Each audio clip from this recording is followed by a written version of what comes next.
Driving a vehicle requires all your attention. To make sure that your eyes stay on the road, you can use the voice control to operate your car's infotainment system. Play music, call a contact, or enter a destination just by using your voice.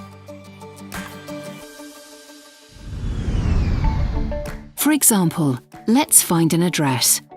First, press the voice button on the steering wheel. To begin, say a command after the tone. Navigate to address 12 Queen Street, London.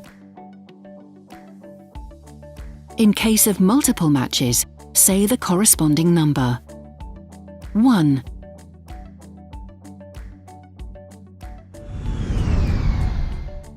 You can also search for a point of interest.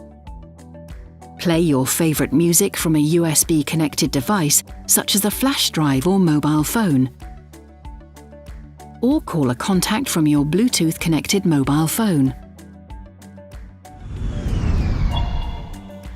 Did you know that you can stop the voice prompt at any time and give the voice command immediately?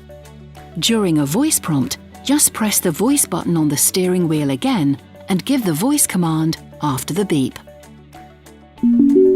To begin, say a command after